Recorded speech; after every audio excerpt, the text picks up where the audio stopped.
Hello दोस्तों, कैसे हैं आप सब। नमस्कार सभी को। हम लोग देख रहे थे कि अध्याय 7 का हम लोग देख रहे थे, क्लास 6 का जो एनसीईआरटी है उसका अध्याय 7 देख रहे थे। नए प्रश्न और नए विचार पढ़ रहे थे, ठीक है ना। तो इसका हम लोग आधा लगभग में कर चुके थे। बौद्ध धर्म तक हो गया था, उपनिषद हो गया था। तो अब हम लोग जैन धर्म के बारे में पढ़ेंगे। तो पहले बुक से ही पढ़ते हैं कि जैन धर्म से, इसलिए कि इस नोट्स में बहुत कम इम्पोर्टेंट जो है ना, बहुत मतलब कि इस पूरे इतना में सिर्फ एक कहानी तौर पे दिया हुआ है ना। तो इस कहानी को हम लोग पढ़ लेते हैं। तो अब देखिए, इस जब 2500 वर्ष के युग का मतलब कि चर्चा हो रहा है, ठीक है ना, कि 2500 वर्ष पूर्व का चर्चा हो रहा है इसमें।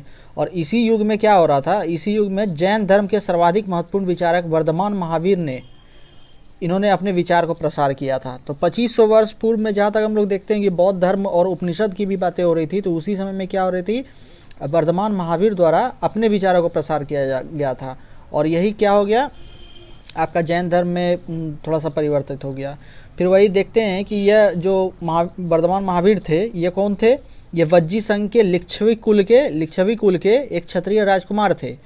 इस संघ के विषय में हम लोग पढ़ चुके हैं इसके पहले। 30 वर्ष के आयु में इन्होंने अपना घर छोड़ दिया और जंगल में रहने लगे। 12 वर्ष तक क्या हुआ, इन्होंने कठिन वो एकाकी जीवन व्यतीत किया। इसके बाद उन्हें ज्ञान की प्राप्ति हुई। तो इसी जिस तरह से आप देखते हैं कि सिद्धार्थ गौतम के बारे में पढ़े, है ना, बुद्ध धर्म के बारे में।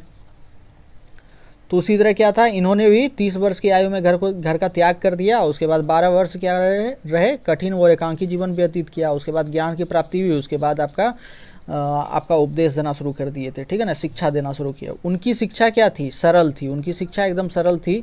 सत्य जानने की इच्छा, है ना, और सत्य जानने की इच्छा रखने वाले प्रत्येक स्त्री पुरुष को अपना घर छोड़ देना चाहिए, ऐसा उनका कहना था। उन्होंने अहिंसा के नियमों का कड़ा पालन करना चाहिए। उन्होंने ऐसा कहा, किसी भी जीव को ना तो नष्ट करें और ना ही उसकी हत्या करनी चाहिए, ऐसा कहा गया उनके ओर से। तो इनका नियम इतना कड़ा था जीव को नष्ट न करने का। किसी जीव को नुकसान नहीं पहुंचाने के लिए देखते हैं कि यहाँ पे अपने नाक पे जो आपके जैन के अनुयायी हुआ करते थे, तो वो अपने नाक पे ना मास्क लगा करके चला करते थे, ठीक है ना, कपड़ा बांध करके, कि वो जो आपके वातावरण में जो रहते हैं छोटे छोटे कीट और मतलब कि बहुत सूक्ष्म जीव रहते हैं, तो वो भी उनसे नष्ट ना हो, उनको कष्ट ना हो, इसके कारण से, या उनकी हत्या ना हो। तो इस कारण देखिए यहाँ बहुत कड़ा अहिंसा का नियम था। बाकी महावीर का कहना था कि सभी जीव क्या है, जीना चाहते हैं और सभी के लिए जीवन प्रिय है। ये किनका कथन है, सभी जीव जीना चाहते हैं, सभी के लिए जीवन प्रिय है, ये महावीर का कथन है। महावीर ने अपनी शिक्षा प्राकृत में दी, जैसा कि हम बौद्ध धर्म में देखते हैं। बुद्ध द्वारा क्या दिया गया, उनका भी उपदेश क्या था, प्राकृत भाषा में ही, है ना। प्राकृत आम लोगों की भाषा थी, प्राकृत उस समय में आम लोगों की भाषा थी। यही कारण है कि साधारण जन भी उनके और उनके अनुयायियों की शिक्षा को समझ सके। देश के अलग अलग हिस्सों में प्राकृत के अलग अलग रूप प्रचलित थे।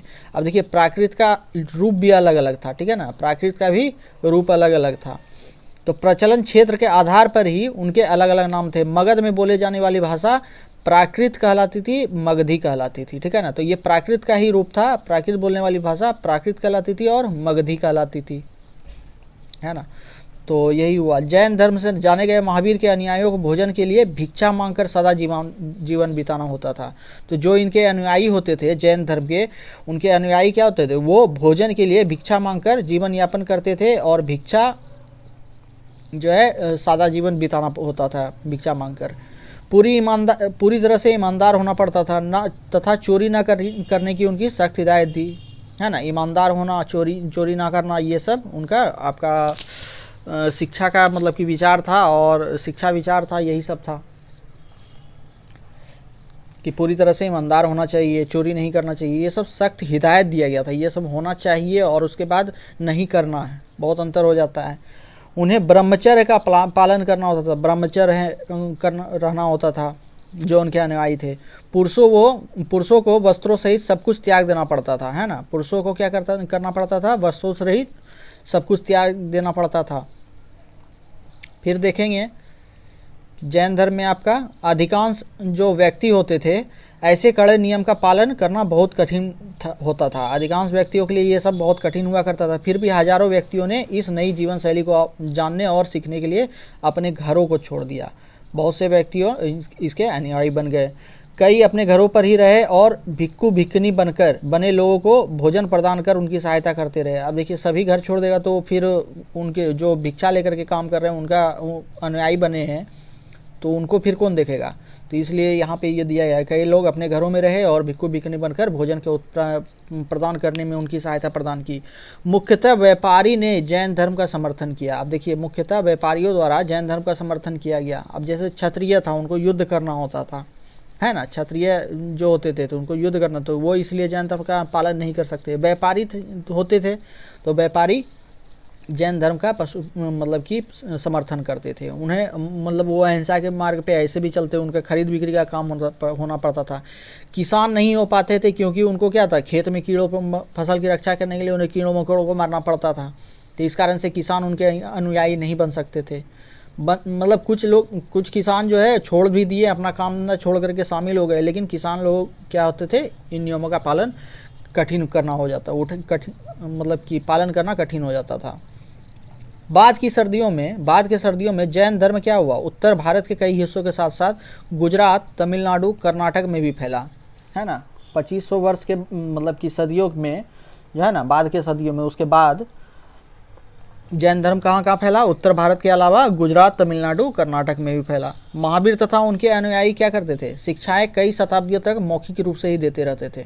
महावीर के जो अनुयायी थे, तो इस समय में लगभग सभी जगह देख रहे हैं आप, उपनिषद भी हुआ। उपनिषद क्या था, वो सारांश शामिल किया गया है ना, बात विवाद को ही शामिल किया गया है। जो गुरु और शिष्य के बीच में जो बात विवाद होता था उसको शामिल किया गया। तो वो उस समय भी मौखिक ही चलता था, है ना, मौखिक ही चलता था। और बौद्ध धर्म के द्वारा भी, बुद्ध के द्वारा जो उपदेश दिया गया था, वो भी क्या था, मौखिक ही था, है ना। ये सब मौखिक ही है। फिर वो तो मतलब कि जब प्रचलन शुरू हुआ लिखाने का, तो उस टाइम में मतलब फिर लिखाना चालू हो गया। फिर महावीर के द्वारा भी क्या किया गया, मौखिक ही शिक्षा प्रदान की गई, ठीक है ना, महावीर द्वारा।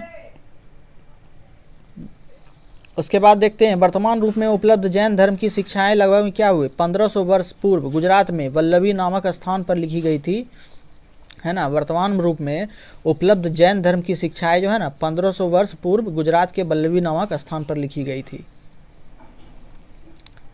अब देखिए, इसका देखते हैं थोड़ा सा, आपका ये आपको दिखा भी देते हैं इस जगह।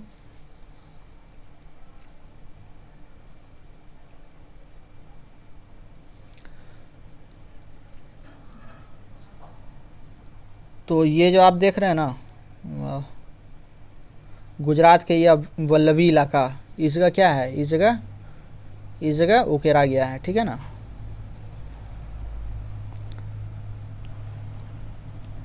जैन धर्म का उपदेश वगैरह सब।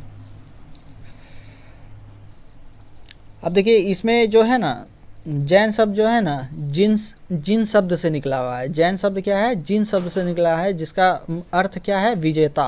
तो जैन धर्म का अर्थ क्या है, जैन शब्द किससे निकला है, जिन शब्द से निकला है, और इसका अर्थ क्या है, विजेता, ठीक है ना। इस चीज़ को ध्यान में रखिएगा। और यहाँ पे महावीर को क्या कहा गया, एक तरह से विजेता कहा गया। बाकी अब हम देखते हैं कि संघ जो था ना, संघ क्यों बनाया गया था, किसके लिए बनाया गया था, क्या इसमें दोनों मतलब कि बौद्ध और जैन धर्म के दोनों के अनुयायी रहते थे या फिर एक ही अनुयायी रहते थे, तो ये सब देखते हैं। तो संघ क्या था, संघ क्या है, महावीर तथा बुद्ध दोनों का ही मानना था कि घर का त्याग करने पर ही सच्चे ज्ञान की प्राप्ति हो सकती है। ऐसा दोनों का मानना था, महावीर का भी और बुद्ध का भी। तो ऐसे लोगों के लिए उन्होंने संघ नामक संगठन बनाया, है ना। ऐसा संघ नामक एक संगठन बनाया गया जहां घर का त्याग करने वाले लोग एक साथ रह सकते थे। अब देखिए, घर छोड़ करके आइए तो ऐसा नहीं बेघर हो जाइए। यहाँ संघ नामक एक संगठन बनाया गया जहां की घर का त्याग करने वाले लोग एक साथ रह सकते हैं, ठीक है ना। संघ में रहने वाले बौद्ध भिक्षुओं के लिए बनाए गए नियम विनय पिटक नामक ग्रंथ में मिलते हैं, है ना। बौद्ध भिक्षुओं के लिए जो मतलब कि नियम बनाए गए थे कि संघ में कैसे रहना है, क्या खाना है, क्या करना है, किस तरह का पालन करना है, तो वो किस में लिखा गया था, विनय पिटक में। विनय पिटक में, विनय पिटक से हमें पता चलता है कि संघ में पुरुषों और स्त्रियों के रहने के अलग अलग व्यवस्था थी, ठीक है ना। विनय पिटक में लिखा हुआ है कि पुरुष और स्त्रियों के रहने के लिए अलग अलग व्यवस्था थी। सभी व्यक्ति संघ में प्रवेश ले सकते थे, मतलब कोई भी आ सकते थे संघ में। हालांकि संघ में प्रवेश के लिए बच्चों को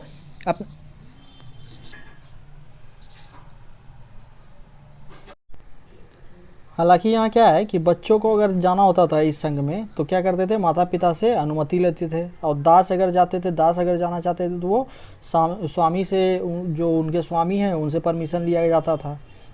और राजा के यहाँ काम करने वाले लोगों को राजा से परमिशन लेना पड़ता था। और कर्जदारों को भी, अगर कोई कर्जदार है तो वो अपने देनदारों से अनुमति लेनी पड़ती थी, तभी वो संघ में प्रवेश कर सकता था। और एक स्त्री के लिए अपने पति से अनुमति लेनी होती थी।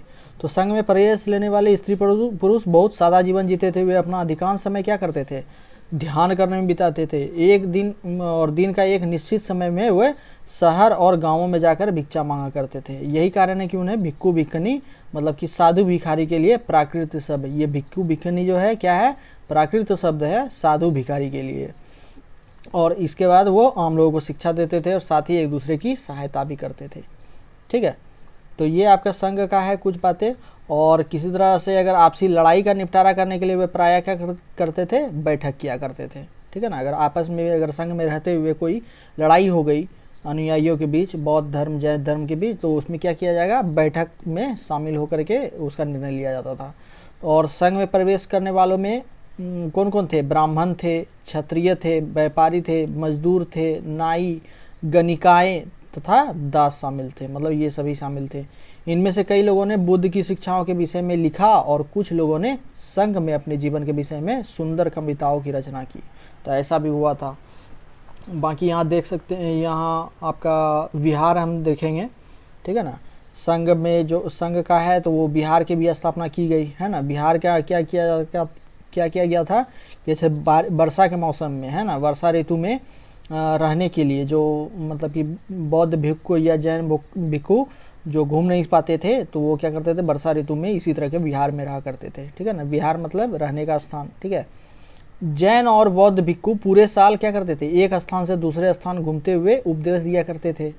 लेकिन क्या होता था कि वर्षा ऋतु में जब यात्रा करना कठिन हो जाता था तो वे एक स्थान पर ही निवास करते थे। और ऐसे समय में वे अपने अनुयायियों द्वारा उद्यानों में, मतलब कि जो अनुयायी होते थे, है ना, कोई व्यापारी वर्ग का अनुयायी है या और कोई क्षत्रिय वर्ग का अनुयायी है, तो वो अनुयायी द्वारा जो क्या किया जाता था, उद्यानों में बनवाए गए अस्थायी निवासों में अथवा पहाड़ी क्षेत्र के प्राकृतिक गुफाओं में रहते थे। तो अस्थायी निवास भी मिलता है। और पहाड़ी क्षेत्र में जो प्राकृतिक गुफा है, ठीक है ना, प्राकृतिक गुफा, इसके पहले हम लोग कहाँ पढ़े थे, आपका पूरा पाषाण काल में, है ना। वहाँ पे देखते हैं पूरा मेहरगढ़ में था, आपका और सब इलाके में था, प्राकृतिक गुफा भी मिलता था। तो उसी तरह से यहाँ पे भी प्राकृतिक गुफा तो उपलब्ध थी ही, तो उसी तरह प्राकृतिक गुफा में रहते थे। जैसे जैसे समय बीतता गया, भिक्खु भिक्खुनियों ने स्वयं को उनके समर्थकों से अधिक अस्थायी शरण स्थलों की आवश्यकता को अनुभव किया। समय बीतता गया, भिक्खु भिक्खुनियाँ ये क्या हो गए, समर्थक ज़्यादा बढ़ गए और इससे क्या हो गए, अस्थायी शरण स्थलों की आवश्यकता महसूस हुई। और जो अस्थायी जो बनाया गया, तब इसके कई शरण स्थल बनाए गए, जिसे क्या कहा गया, विहार कहा गया। मतलब अस्थायी निवासी पहले रहते थे, प्राकृतिक गुफाओं में रहते थे, अनुयायियों द्वारा बनवाए गए अस्थायी निवास में रहते थे, जैसे कि मंडप बना दिया गया, ठीक है ना। मंडप क्या है, अस्थायी निवास है ना, जो शादी वगैरह में देखते हैं या किसी भोज में देखते हैं, जो व्यवस्था किया जाता है रहने का बैठने का, तो वो क्या किया जाता है, वो अस्थायी निवास थे, अस्थायी नहीं, वो अस्थायी निवास, ठीक है ना। और प्राकृतिक गुफा में पहले इस तरह में रहते थे। और बाकी अब जो हो गए, समय बीतता गया तो भिक्खु ने स्वयं को क्या किया, अस्थायी शरण स्थल में रहने की आवश्यकता महसूस हुई। तो यही शरण स्थल का ये बनाए गए, जिसे विहार कहा गया। आरंभिक विहार लकड़ी के बनाए गए थे, आरंभिक विहार। अब देखिएगा विहार का यहाँ नाम आएगा तो क्या है, रहने की जगह, ठीक है ना, शरण स्थल हुआ। बौद्ध भिक्खु के लिए रहने के स्थल को क्या कहा जाता था, विहार कहा जाता था। तो लकड़ी के बनाए गए और इनमें से इनके निर्माण में ईंटों का प्रयोग होने लगा। बाद में क्या होने लगा, पहले लकड़ी के बनाए गए, फिर बाद में ईंटों का प्रयोग होने लगा। पश्चिम भारत के विशेषकर कुछ विहार पहाड़ियों को खोद कर बनाए गए थे। तो ये आपको शिला मतलब कि शिलालेख जैसे कि था कि पत्थर पे लिखा जाता था, तो उसी तरह क्या हो गया, विहार जो है पत्थर को काट करके भी बनाया जाता था, पत्थर पहाड़ियों को खोद कर बनाया जाता था। तो ये एक विहार आपको दिख रहा है, ये कारले की गुफा है, कारले की गुफा इसका नाम है, ठीक है ना, वर्तमान महाराष्ट्र में है। यहाँ पे भी क्या किया जाता था, भिक्खु भिक्खुनियों द्वारा शरण लिया जाता था, ठीक है ना, और इसी में ध्यान किया करते थे। बाकी आगे देखेंगे, प्रायः किसी धनी व्यापारी, राजा अथवा भूस्वामियों द्वारा, है ना, धनी व्यापारी, राजा तथा भूस्वामियों द्वारा दान में दी गई भूमि पर विहार का निर्माण होता था, है ना। जैसे कि आपका कुमार गुप्त के समय में भी क्या हुआ था, निर्माण हुआ था नालंदा विश्वविद्यालय का, है ना। तो उसी तरह से मतलब कि क्या किया जा रहा था, दान दिया जा रहा था ज़मीन का, है ना, ज़मीन का दान दिया जा रहा है और स्थल बनवाने के लिए भी वहाँ पे दान दिया जा रहा है। तो इसी तरह से और भी कई राजा व्यापारी हुए थे जो भूस्वामी थे, जो कि दान देते हैं। हर्षवर्धन का नाम सुनिएगा आप। तो इस तरह में बहुतों का नाम आता है। तो ये लोग क्या करते थे, भूमि दान में देते थे या बिहार का निर्माण करवाने में सहायता करते थे। फिर स्थानीय व्यक्ति क्या करते थे, भिक्खु भिक्खुनियों के लिए भोजन, वस्त्र, दवाई ये सब लेकर के आते थे, जिसके बदले में क्या करते थे, भिक्खु भिक्खुनियाँ क्या करते थे, लोगों को शिक्षा देते थे। अब देखिए उपहार स्वरूप क्या ले आए, उपहार नहीं मतलब कि भिक्खु भिक्खुनियों के लिए क्या करते थे, सहायता करने के लिए भोजन, वस्त्र, दवाई लेकर के आते थे। और ये भिक्खु भिक्खुनी क्या करते थे, लोगों को शिक्षा देते थे। किसके, जैन धर्म की शिक्षा या बौद्ध धर्म की शिक्षा, ठीक है ना, ये सब की शिक्षा दिया करते थे।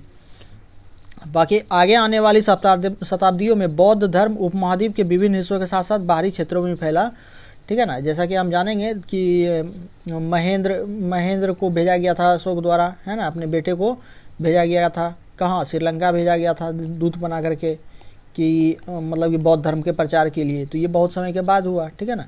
कहाँ, आपका 500 ईसा पूर्व के बाद से आपका 300 या 200 ईसा पूर्व के आसपास, 200 उत्तरार्ध में, है ना, 290 के आसपास में, इस समय में मतलब कि 326 से लेकर के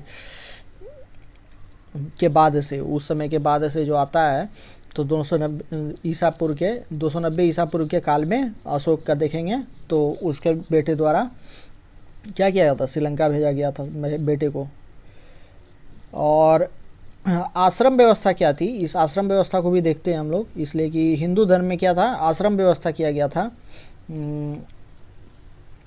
तो ये किसके द्वारा तैयार किया गया था, ब्राह्मणों द्वारा, ठीक है ना, ब्राह्मणों द्वारा। जहाँ तक जैन धर्म और बौद्ध धर्म का बात था, तो ये दोनों लोकप्रिय हो रहे थे उस समय में, क्या हो रहे थे, लोकप्रिय हो रहे थे, ये दोनों धर्म लोकप्रिय हो रहे थे। उसी समय ब्राह्मणों ने आश्रम व्यवस्था का विकास किया,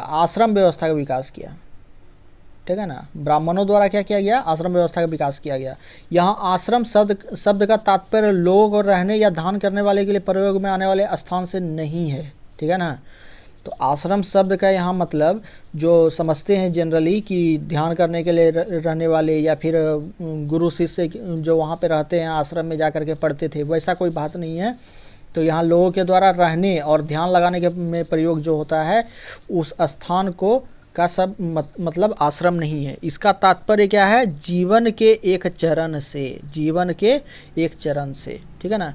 तो इसी समय में 2500 वर्ष ईसा पूर्व, 2500 वर्ष पूर्व, ईसा पूर्व नहीं, 2500 वर्ष पूर्व, जहाँ क्या हो रहा था, बौद्ध और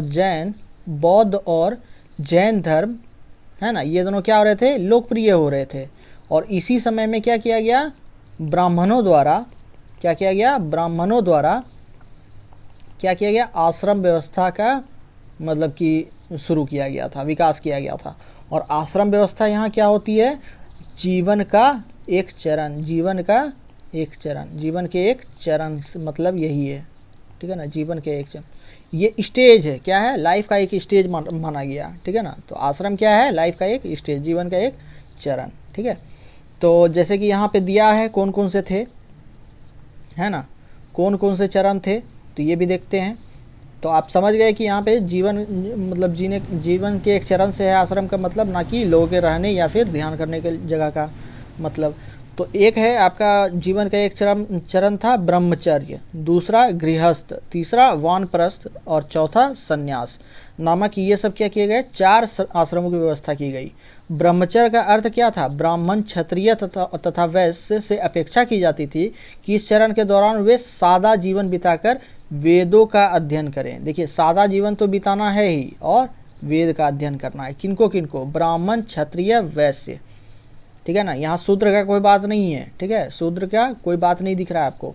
तो ब्रह्मचर्य के अंतर्गत क्या था, ब्राह्मण क्षत्रिय वैश्य से अपेक्षा की जाती थी कि वो इस चरण के दौरान क्या करें, सादा जीवन बिताएं और वेदों का अध्ययन करें। फिर उसके बाद दूसरा गृहस्थ है ना। गृहस्थ आश्रम के जीवन का जो एक दूसरा चरण था, तो इसके अंतर्गत उन्हें विवाह कर एक गृहस्थ के रूप में रहना होता है, ठीक है ना। तो पहले वेद का अध्ययन, सादा जीवन बिताइए, वेद का अध्ययन कीजिए, फिर उसके बाद विवाह कीजिए और उसके बाद गृहस्थ के रूप में रहना होता था। और वानप्रस्थ के अंतर्गत उन्हें जंगल में रहकर साधना करनी थी, ठीक है ना। तीसरे चरण में क्या करना था, जंगल में रहकर साधना करना होता था। और अंत में क्या है, सब कुछ त्याग कर, ठीक है ना, जितना सब कुछ आप मतलब पाए हैं उस सभी को त्याग कर सन्यासी बन जाइए, ठीक है ना। तो चौथा चरण क्या है, संन्यास चरण है, तो सन्यासी बन जाना है।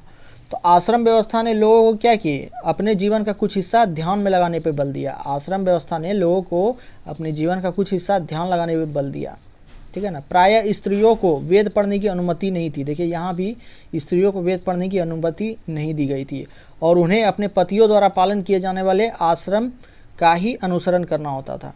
पतियों द्वारा पालन किए जाने वाले आश्रमों का ही अनुसरण करना होता था। मतलब पति अगर गृहस्थ जीवन में है तो वो भी गृहस्थ में है, वो अगर वानप्रस्थ है तो वो भी वानप्रस्थ है, और अगर वो सन्यासी है तो वो भी सन्यासी बन गए, ठीक है ना। तो ये चल रहा था। तो आश्रम व्यवस्था हो गया। आश्रम व्यवस्था के बाद देखते हैं, अब यहाँ पे कुछ बचा नहीं है, बाकी एक और मतलब कि दिया गया है, जरस्थ्रू जो ईरानी पैगंबर थे उनके बारे में दिया गया है। ईरानी पैगंबर थे, कौन थे, जरथुस्त्र। तो ये ईरान के पैगंबर थे। तो इनके शिक्षाओं का संकलन क्या है, जेंद अवस्था नामक ग्रंथ में मिलता है। इनके जो मतलब कि जैसे कि आप ये देख रहे हैं विनय पिटक दिखे ना, कि संघ में रहने का नियम दिया हुआ है ना। और जैसे कि इसके पहले हम लोग देखे थे बौद्ध का ग्रंथ देखे थे। तो उसी तरह से यहाँ पे ईरानी पैगंबर का जो जरथुस्त्र थे, इनका एक ग्रंथ है, तो उसका नाम क्या है, जेंद अवेस्ता। तो जेंद अवस्था की भाषा क्या है, इसमें वर्णित रीति रिवाज, भाषा तथा इसमें वर्णित रीति रिवाज वेदों की भाषा और रीति रिवाजों से काफ़ी मिलते जुलते हैं। अब देखिए वर्णित जो इसके अंदर जो रीति रिवाज है और वेद की भाषा और रीति रिवाजों से काफ़ी क्या करते हैं, मिलते जुलते हैं। जरसू का मूल शिक्षा का सूत्र है सदविचार, सदवचन तथा सदकार। तो ये आपको नहीं लग रहा है कि वेद का ही बात एक तरह से है ना, वेद का ही एक तरह से बात बोला जा रहा है। सदविचार वेद में भी, सदवचन, सदकार, इन सभी का भी उल्लेख किया गया है। और इनकी में कहा गया है कि हे ईश्वर, बल, सत्य, प्रधानता एवं सदविचार प्रदान कीजिए जिसके जरिए हम शांति बनाइए। बहुत मतलब कि फिलॉसफी वाला बात हो गया। चलिए इसको छोड़िए, बस जेंद अवस्था याद रखना है और जरस्थ्रू को याद रखना है, ईरानी पैगंबर थे याद रखना है, ठीक है।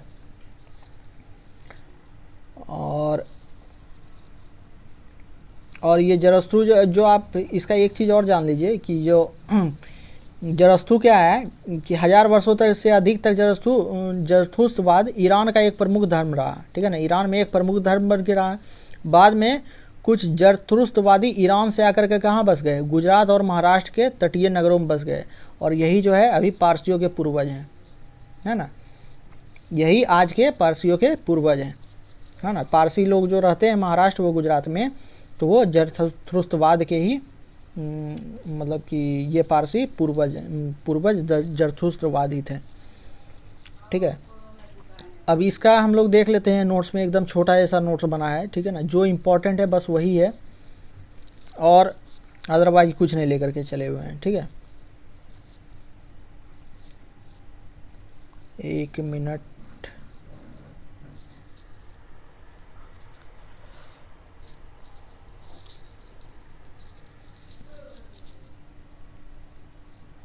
तो जैन धर्म में देखते हैं 2500 वर्ष पूर्व शुरू हुआ। फिर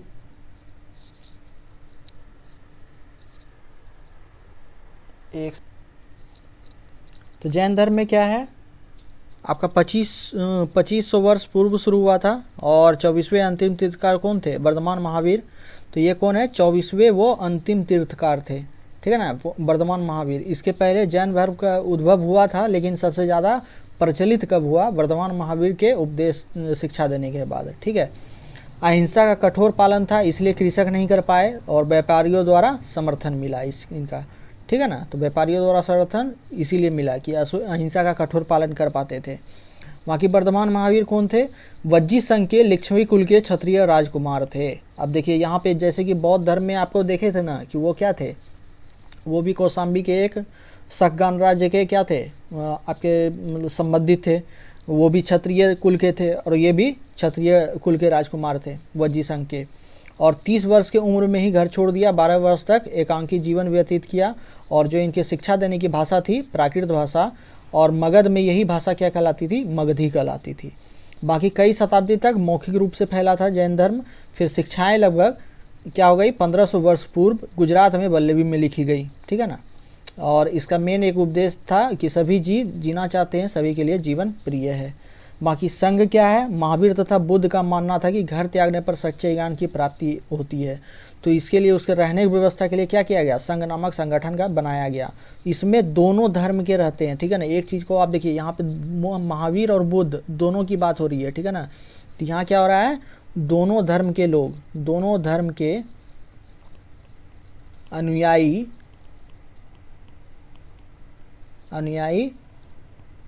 संघ में रहते थे, ठीक है ना। तो ये याद रखना आपको, महावीर और बुद्ध दोनों, महावीर मतलब कि जैन धर्म और बौद्ध धर्म दोनों का। घर के त्याग करने का वाले एक साथ रह सके, ठीक है ना, घर के त्याग करने वाले एक साथ रह सके, इसके लिए संघ नामक संगठन बनाया गया था।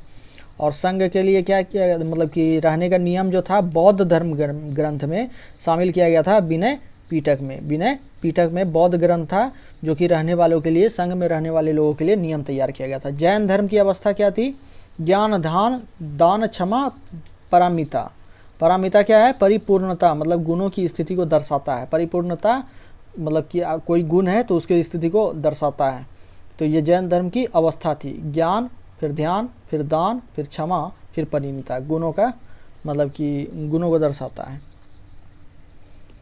फिर उसके बाद देखते हैं हम लोग, जैसे कि चैत्य है। चैत्य इस जगह आपका एक शब्द मिलता है। चैत्य क्या हुआ करता था?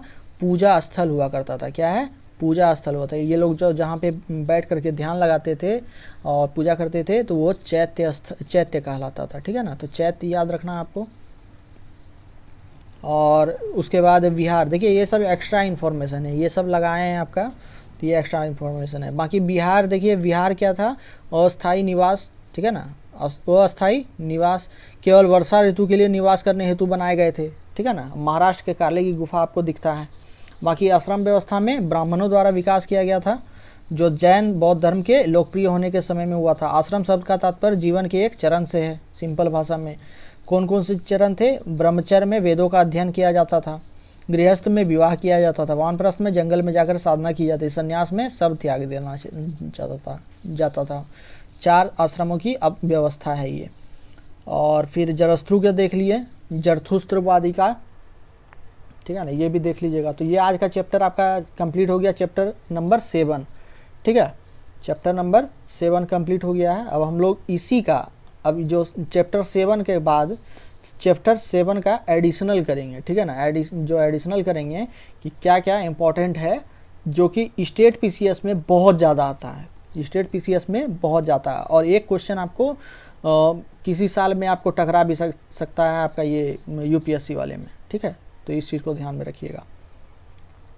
बौद्ध परिषद से कभी पूछ लिया जाता है, बहुत कुछ है पूछने के लिए इसमें, जैन धर्म और बौद्ध धर्म में, ठीक है ना। तो इसलिए आपको बहुत चीज़ सभी मालूम रहता है। ज्ञान की प्राप्ति कहाँ हुई, पहला उपदेश कहाँ दिया, परिनिर्माण कब हुआ, लेकिन क्या होता है कि संस्थापक कौन थे, ये सब मालूम है।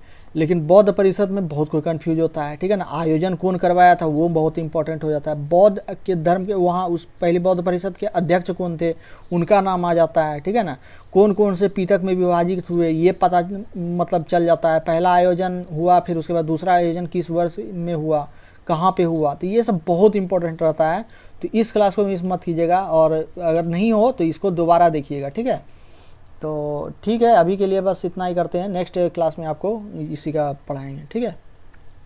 Okay, thank you. शेयर कीजिए दोस्तों, शेयर कीजिए, लाइक कीजिए, कमेंट कीजिए। बाकी आपके दुआ से सब कुछ ठीक है इधर, अपना भी ख्याल रखा कीजिए। Okay, thank you.